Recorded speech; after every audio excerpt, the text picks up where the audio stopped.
RPSC first grade 2022 history के question paper के यहाँ से हम साइकोलॉजी और आईसीटी के क्वेश्चन देख रहे हैं। क्वेश्चन नंबर फर्स्ट कहता है कंप्यूटर सहायक अधिगम किस प्रकार के अधिगमकर्ता के लिए उपयोगी है?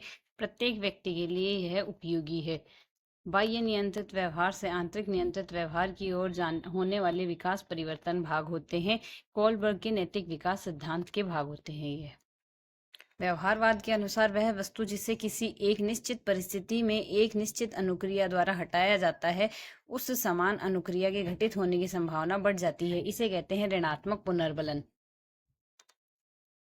अधिगम समस्याओं का निदान व उनका उपचार शिक्षा मनोविज्ञान के कौन से क्षेत्र में आता है? अधिगम प्रक्रिया के अंतर्गत यह आता है। संप्रत्य समाप्ति मॉडल के सिंटेक्स की कौन सी अवस्था में विद्यार्थी अतिरिक्त अनामांकित उदाहरण को हाँ या ना के रूप में पहचान करते हैं? संप्रत्यय के प्राप्ति परीक्षण में करते हैं। संप्रत्यय के प्राप्ति परीक्षण में निम्न में से अधिगम के लिए किस उपागम में अधिगम के सामाजिक संदर्भ पर बल दिया जाता है और उस ज्ञान के पारस्परिक निर्माण व सृजन की बात कही जाती है? सामाजिक निर्मितवादी में कही जाती है। अग्रिम संगठन मॉडल के सिंटेक्स की कौन सी अवस्था में अध्यापक अधिगम की सक्रिय प्राप्ति को प्रोत्साहित करता है और एक विषय में समालोचनात्मक उपागम को प्रकाश में लाता है? संज्ञानात्मक संगठन का सुदृढ़ीकरण में लाता है। क्वेश्चन नेक्स्ट है हीरा। किशोरों की हड्डियों में बालकों की तुलना में संगठन मुख्य परिवर्तन दिखाई देता है। संगठन मुख्य परिवर्तन दिखाई देता है। शिक्षा के प्रणाली उपागम में सम्मिलित पदों का सही क्रम होगा। सबसे पहले तो आएगा उद्देश्यों का विशिष्टीकरण, फिर कार्य का विश्लेषण।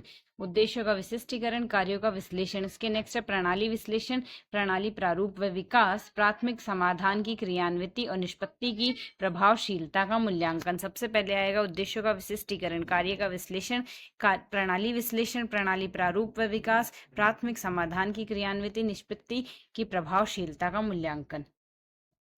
निर्मितवादी उपागम के संदर्भ में निम्न में से कौन सा कथन सही नहीं है? निर्मितवादी उपागम में अध्यापक को विद्यार्थी के पूर्व संप्रत्यय और गलत संप्रत्यय जानने चाहिए। अध्यापक को कक्षा के विचारों के वाद विवाद को प्रोत्साहित करना चाहिए। अध्यापक विद्यार्थियों को संप्रत्ययों के अनुप्रयोग व परिणामों के सारांश के लिए कह सकता है, जबकि ऐसा नहीं होगा। अध्यापक को विद्यार्थियों तक सही तथ्यों व सूचनाओं को पहुंचाना चाहिए। ऐसा नहीं है, बाकी तीनों इसमें सही होंगे। नेक्स्ट हमें कहता है पियाजे के संज्ञानात्मक विकास के सिद्धांत के अनुसार निम्न में से किस अवस्था में बालक तर्कपूर्ण व व्यवस्थित प्रक्रिया की समस्याओं का प्रमाणीकरण करता है? औपचारिक क्रियात्मकता में करता है। औपचारिक क्रियात्मकता में। नेक्स्ट कहता है यहां से हमारे पास सहयोगी अधिगम के सहभागी लेखन उपागम में विद्यार्थी पारस्परिक जोड़े में कार्य करते हैं, बदल बदल कर सूचनाओं का सारांशीकरण करते हैं और एक दूसरे को इसे मौखिक रूप से प्रस्तुत करते हैं। जोड़े या युग्म का प्रत्येक सदस्य सुनता है कि किसी गलती के लिए प्रस्तुतिकरण की निगरानी करता है और अपने साथी को पृष्ठपोषण देते हैं। अपने साथी को पृष्ठपोषण देते हैं। एक बुजुर्ग आदमी हमेशा अपने जवानी के दिनों को उस समय के अपने बहादुरी के कार्यों का संस्मरण करता है। यह अहम रक्षा युक्ति है। प्रतीपगमन। निम्न शिक्षण अधिगम सामग्री में से कौन सी श्रव्य सहायक सामग्री है? भाषा प्रयोगशाला है।